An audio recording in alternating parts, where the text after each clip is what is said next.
आपके अपने YouTube channel में आपका हार्दिक स्वागत है। हम लोग पिछले कुछ वीडियोस में 10th क्लास से संबंधित जानकारी हासिल किए। अब पुनः बेसिक जानकारी की ओर मूव करते हुए हम लोग आज भारतीय मानक समय से परिचित होंगे। भारतीय मानक समय को जानने से पहले हम लोग इस वीडियो में GMT को जान लेंगे। तब क्या होगा कि हमारी जानकारी परिपूर्ण तरीके से आगे बढ़ती जाएगी। भारतीय मानक समय से पहले GMT को थोड़ा रिकॉल करते हुए हम लोग देखेंगे, तब इसको समझने में आसानी होगी कि यह जो रेड लाइन दिखाई दे रही है 0 डिग्री, तो ये 0 डिग्री सन 1884 में यह निर्णय लिया गया कि इंग्लैंड के रॉयल वेधशाला से, यहाँ पर है इंग्लैंड का रॉयल वेधशाला, वहाँ से जो लाइन होकर के गुजर रही है उसको ही मुख्य प्रधान याम्योत्तर समय मान लिया जाए।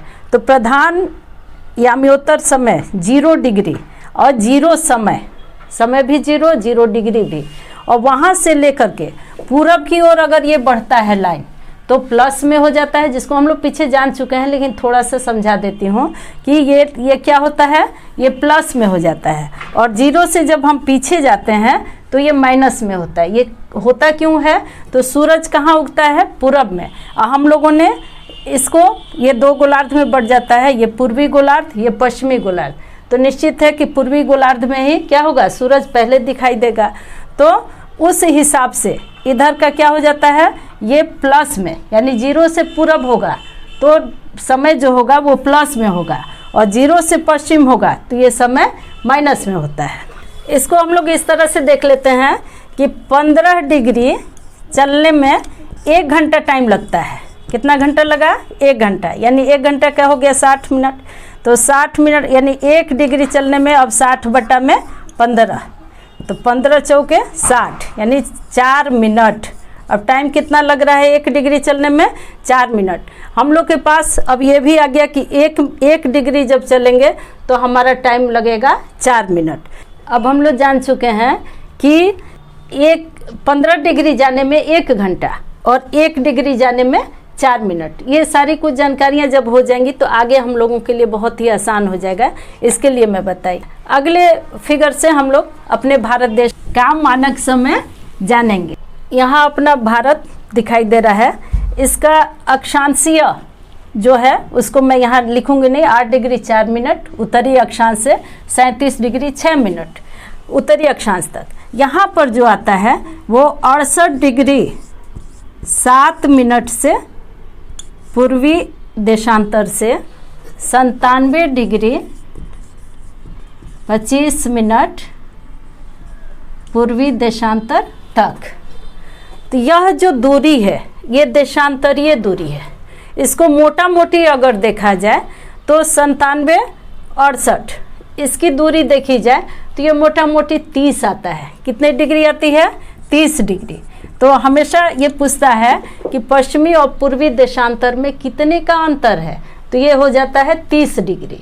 अब इसको हम लोग कैलकुलेट करके देखेंगे कि इसका जो अपना भारत देश है इतना विस्तृत है, तो इसका बीच का क्या आना चाहिए हमारा मानक समय के लिए। तो उसमें हम लोग देखेंगे कि यहाँ पर मैं करके दिखा देती हूँ कि 68, मोटा मोटी हम लोग ले लें 68 और 97, इन दोनों को जोड़ने के बाद जो औसत हमारा आएगा वही हो जाएगा मानक समय। तो 8 7 15 5 1 हुआ 10 6 16, 165 बटे 2। इसको अगर हम लोग कटाएं तो 2 8 16 और 2 दूनी 4, 1 बचा रह जाएगा, उसके लिए पॉइंट लगा दें तो 2 5 10, यानी कि 82.5। यही 82.5 ऐसे लिखा जाता है या फिर 82 ऐसा, दोनों एक ही चीज़ है। तो यही 82.5 जो होता है वो हम लोगों का क्या हो जाता है, भारतीय मानक समय, यानी कि यह मान लिया गया है कि ये हमारा स्टैंडर्ड टाइम होगा। तो अगले फिगर में हम लोग इसको देखते हैं। इस चीज़ से हम लोग क्लियर हो लिए कि 68 और 97 मोटा मोटी 68 डिग्री 7 मिनट ऐसे है, 68 डिग्री 7 मिनट ईस्ट, और ये है 97 डिग्री 25 मिनट ईस्ट। अब यहाँ पर मोटा मोटी अगर हम लोग देखें तो 68 और 97 को लेकर के औसत निकालने के बाद हमारा 82.5 डिग्री ही आया।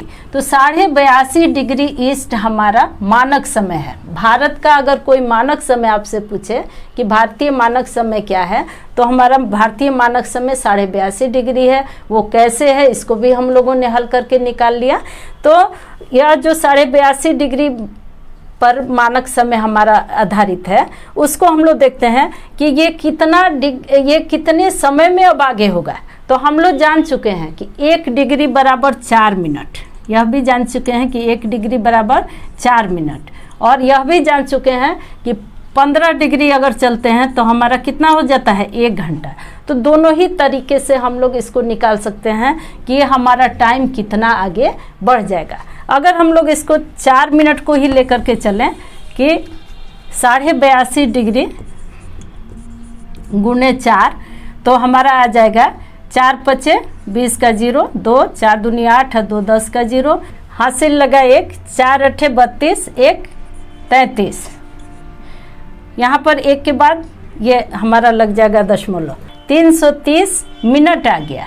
तो ये 330 मिनट को हम लोग घंटे में चेंज करेंगे तो 60 से भाग देंगे, 60 से भाग देंगे 0 हट गया, 6 पचे 30, और फिर 1 पॉइंट लगा करके 0 लगाएंगे तो 6 पचे 30, यानी 5.5 घंटा है। 5.5 भी 5.5 होता है, और 5 1/2 भी 5.5 हुआ, यानी इतना घंटा जो टाइम मिला हमारा, ये क्या हो गया, ये हमारे 0 डिग्री GMT से वो अधिक हो गया। चूँकि पूरब की ओर है तो पूरब की ओर हम क्या बताए थे कि प्लस हो जाता है, यानी अधिक हो जाएगा। यानी 5.5 घंटा हमारा जो टाइम है, यहाँ पर लिखा हुआ भी है कि IST 5.5 घंटे आगे है GMT से। GMT हो या UTC हो, दोनों एक ही चीज़ है। IST यानी इंडियन स्टैंडर्ड टाइम हमारा 82.5 डिग्री पर आधारित है, जिसको कि हम लोग यहाँ पर देख रहे हैं। अब अगले फिगर में हम लोग देखेंगे कि किन किन राज्यों से होकर के 82.5 डिग्री रेखा गुजरती है। इसका क्लीन कर लो।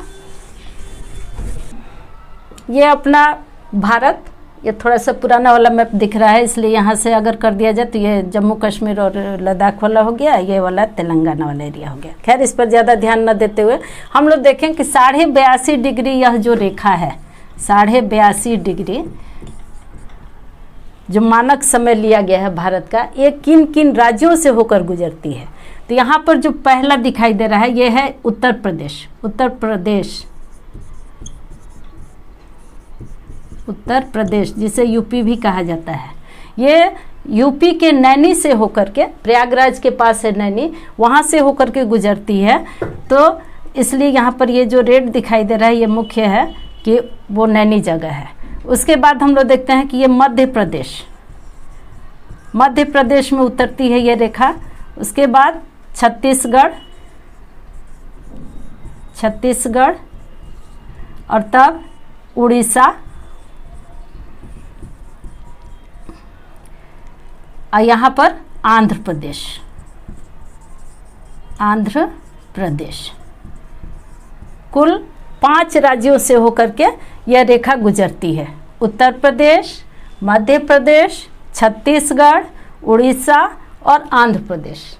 तो इस तरह से हम लोगों ने देखा GMT से 5.5 घंटा आगे ये हमारे भारत देश का जो मानक समय है 82.5, वो कैसे है और किस तरह से 82.5 ही माना गया है, यह भी हम लोग जाने। और 1906 पहले ये जानकारी आप लोग समझ लीजिए कि 1906 से पहले हम लोगों के यहाँ 2 तरह का मानक समय था। जब अंग्रेज का टाइम था उस समय ये लोग मुंबई से और कोलकाता 2 जगह रखे हुए थे, जिसको कि फिर बाद में लोगों को ऐसा लगा कि नहीं, ये ट्रेन संचालन में या अन्य कार्यों में बाधा कर रहा है। तब जाकर के दोनों के मीडिएटर लाइन को हम लोगों ने चुना कि 82.5 डिग्री रेखा से ही क्या होगा, सारे पूरे इंडिया का जो जितना भी प्रशासनिक या अन्य तरह का स्कूल कॉलेज आदि जितना भी संचालन होगा वो इसी समय से आधारित होगा।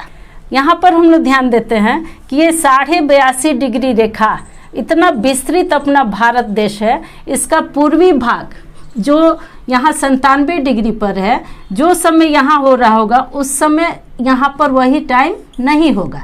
तो क्या होता है कि ये जो लाइन है इससे ये पहले ही क्या हो जाएगा, सूरज की रोशनी पाएगा, और ये वाला जो होगा पश्चिमी भाग वो बाद में सूर्य की रोशनी को प्राप्त कर पाता है। यही कारण बनता है कि इतने विस्तृत क्षेत्रफल वाले एरिया में भारत में 2 मानक समय का मांग हो रहा है, लेकिन इस पर अभी सरकार कोई बहुत ध्यान नहीं दे रही है कि हाँ 2 टाइम होना चाहिए, कारण कि अन्य बाधाएं भी आ जाएंगी कि ट्रेनों का संचालन वगैरह करने में दिक्कत आएगी, जिसकी वजह से हालांकि जितने भी बड़े क्षेत्र वाले जो राज्य हैं वहाँ पर कई तरह के मानक समय हैं।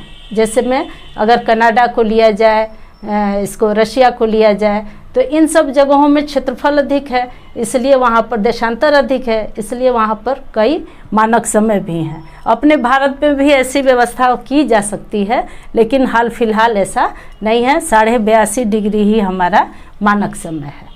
यहाँ हम लोग जाने हैं कि हमारे भारत देश में 30 डिग्री का फासला है, 30 डिग्री। यह भी जानते हैं कि 15 डिग्री बराबर 1 घंटा, तो 30 डिग्री में क्या हो जाएगा, 2 घंटे का अंतर पाया जाएगा। यानी पश्चिमी छोर से पूर्वी छोर के बीच अगर कोई अंतर पूछे तो उसमें हमारा जवाब होगा 2 घंटा, जिसको कि हम लोग बखूबी पूरा निकाल करके इसको देख लिए हैं कि किस तरह से ये हमारा 2 घंटा का अंतराल होगा।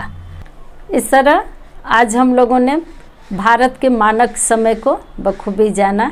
उसमें हम लोग जान चुके हैं कि किस तरह यह 0 डिग्री से पूरब में है, और पूरब में रहने के कारण इसका जो टाइमिंग है वो वहाँ से 5.5 घंटा आगे है, और ये जो खुद में कितने डिग्री का फासला लिए हुए है, और इतने डिग्री होने के बाद इसका जो टाइमिंग बनता है वो कितना बना, 2 घंटा। 2 घंटे के अंतराल पर है, यानी पश्चिमी भाग और पूर्वी भाग का अंतराल अगर है तो वो 2 घंटे का है, और हमारा 82.5 डिग्री क्या हो गया, मानक समय हुआ। तो इस तरह से सारी जानकारी को हम लोगों ने लिया, और उसमें यह भी जाना कि किन किन राज्यों से होकर के गुजरती है, और पूरे देश में किस तरह से परिचालन किया जाता है, परिपालन किया जाता है। इसी के साथ आशा है आप भारतीय मानक समय को बढ़िया से समझ पाए होंगे। तब तक के लिए आप अध्ययनरत रहिए, मन लगा के पढ़िए। जय हिंद।